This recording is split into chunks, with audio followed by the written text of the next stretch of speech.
박사님, 중성지방과 콜레스테롤 차이점이 뭘까요?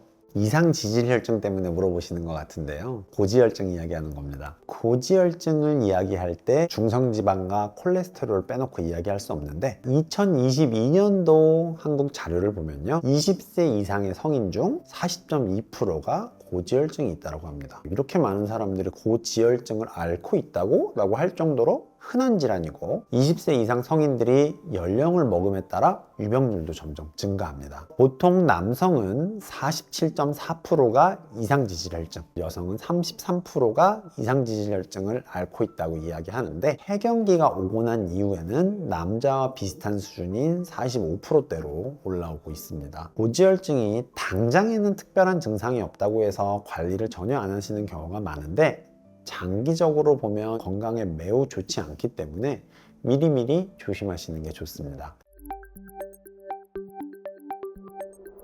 콜레스테롤이 뭔지 이야기를 가볍게 해보죠. 콜레스테롤이라고 하는 것은요, 몸에서 꼭 필요한 아이입니다. 무조건 나쁘다는 생각만 하시잖아요.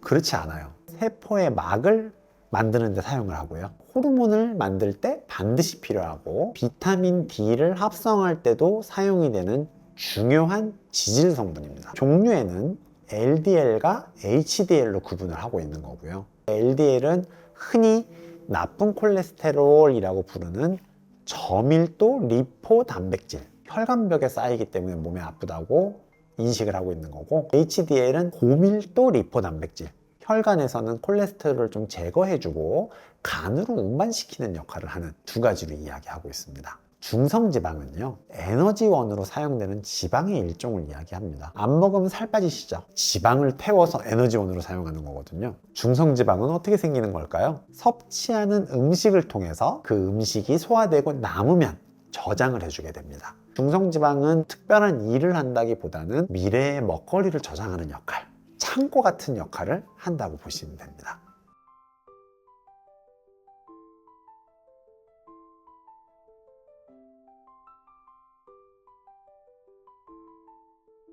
중성지방이 높을 때와 콜레스테롤이 높을 때 어떤 것이 건강에 더 나쁠까요? 많이 먹었습니다.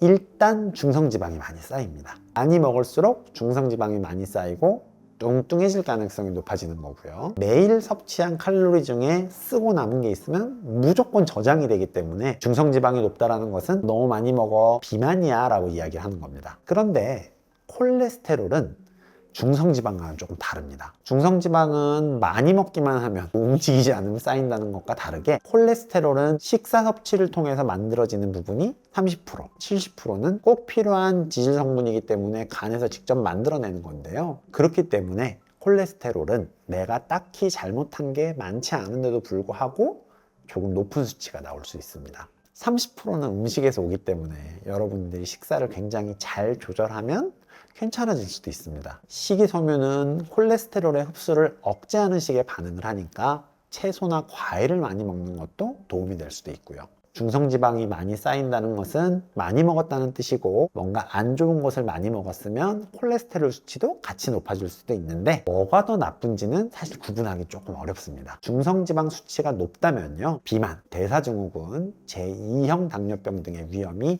증가될 수 있고, 심혈관 질환과도 연관이 생기게 되어 있습니다. 콜레스테롤 같은 경우에는 LDL 수치가 높은 경우 문제가 되는데, 심혈관 질환의 주요 위험 요소로 생각되어지고, 혈관 내에 안 좋은 덩어리들을 형성을 만들게 돼서 혈관을 막거나 단단하게 만들어서 심장마비, 뇌졸중 같은 심뇌혈관 질환의 위험성을 증가시키게 됩니다. HDL 콜레스테롤은 낮게 되면 몸에 좋지 않은 영향을 주고요, 낮은 상태에서 심혈관 질환의 위험을 높입니다. 즉, 콜레스테롤이 문제가 있습니다 라고 이야기할 때는 HDL은 높으면 좋고 LDL은 높다 그러면 나쁘고 낮다 그러면 좋은 식으로 구분할 필요가 있는 거죠. 중성지방과 콜레스테롤이 높으면 차이는 있을지언정 좋을 건 없습니다. 중성지방과 콜레스테롤은 같이 가는 경우가 많고요, 다르더라도 앞서거니 뒤서거니 하는 정도의 순서의 문제가 아닌가 싶을 정도라고 보시면 됩니다.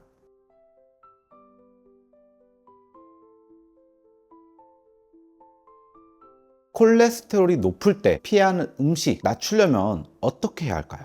콜레스테롤 자체는 음식으로 완전히 조절이 되지 않을 수 있어요. 하지만 30%는 음식 섭취에서 오는 것이기 때문에 적절한 식습관은 당연히 도움이 됩니다. 우리 몇 가지 한번 알아보도록 하죠. 이왕이면 식사할 때 건강한 지방을 선택하는 겁니다. 흔히 알려진 불포화 지방, 올리브유, 아보카도유, 견과류나 씨앗류 같은 것들을 복용하는 것은 좋은 지방이라서 선택하시면 도움이 되고요. 포화지방과 트랜스지방은 피하면 좋기 때문에 고지방성의 육류, 버터, 패스트푸드나 마가린의 섭취는 좀 줄이시는 게 좋습니다. 버터나 육류는 자연에서 와서 괜찮지 않나라고 생각할 수 있지만 포화지방 비중이 높기 때문에 제한할 필요가 있습니다. 두 번째는 식이섬유 섭취를 늘리시는 게 좋습니다. 식이섬유, 섬유질 같은 경우에는 콜레스테롤을 잡아가지고 같이 배출시키는 효과가 있기 때문에 많이 섭취하시면 좋은데요. 이왕이면 다양한 색상의 채소와 과일을 섭취하시는 게 좋고, 소화가 되는 범주 내에서는 흰쌀, 흰빵 대신에 통밀이나 귀리가 들어간 제품들을 사용하시면 좋습니다. 세 번째는 적절한 단백질을 드시는 게 좋은데, 붉은 고기를 조심하는 게 좋다고 말씀을 가볍게 드렸는데, 살코기를 복용하겠다라고 할 때는 흰살 생선, 지방이 적은 고기를 드시는 게 좋습니다. 닭가슴살이나 칠면조 드시면 좋고요. 오메가3 지방산이 풍부한 연어나 고등어 같은 생선을 주에 2번 이상 섭취하는 것이 좋습니다. 단백질에서는 식물성도 도움이 많이 되기 때문에 두부나 템페, 콩 등을 통해서 단백질을 섭취하는 게 좋습니다. 빠지지 않는 이야기인데 가공식품을 줄이는 것도 필요합니다. 당분, 나트륨, 즉 설탕이 많은 간식, 소금이 많이 들어있는 음식들은 피하는 것이 좋고요. 패스트푸드 자체는 지방, 설탕, 나트륨이 많이 들어있는 경우가 많아요. 다음은 적정한 체중 유지입니다. 애초에 중성지방이라고 하는 것들이 많이 쌓이면 몸에서 염증을 계속 유발하는 효과가 있기 때문에 체중을 줄여주시면 좋고, 이때 과체중인 사람들이 정상 체중으로 돌아가게 되면 콜레스테롤 수치가 개선이 된다는 이야기들이 많이 있습니다. 10% 정도 감량을 권합니다. 혼자 스스로 해보시는 것도 좋지만 어렵다면 병원이든 한의원이든 찾아서 다이어트에 대한 도움을 받는 것도 굉장히 좋은 방법입니다. 운동, 혈관의 심장에 크게 도움이 되죠. 심장 박출량도 늘리고 혈관의 탄력성도 회복시킬 수 있기 때문에, 예를 들어 우리가 LDL이 높아가지고 혈관의 상태가 좋지 않다고 하면 꾸준히 개선시킬 수 있는 효과가 있습니다. 적어도 일주일에 2시간 이상, 가능하면 150분 정도의 중등도 운동, 중등도 운동은 여러분 숨이 찬 정도의 운동을 이야기하는 겁니다. 걷기만 하지 마시고 숨이 차고 땀이 날 수 있을 정도의 운동을 하시는 게 좋고요. 유산소 운동 당연히 좋지만 근력 운동을 병행하시는 것이 좋겠습니다. 음주와 흡연은 항상 하지 않는 게 좋습니다. 적정량의 알코올, 여자의 경우에는 하루에 1잔 정도, 남자는 2잔 정도라고 이야기를 하거든요. 자주 드시는 것도 좋지 않기 때문에 많으면 2번 정도까지만 드시는 게 좋고요. 담배를 피는 것은 실질적으로 심장에도 좋지 않지만 콜레스테롤에도 영향을 줍니다. 담배를 끊는 금연을 하는 것만으로 콜레스테롤 수치가 실제로 개선이 될 수 있기 때문에 가능하시면 금연하시는 게 좋겠습니다.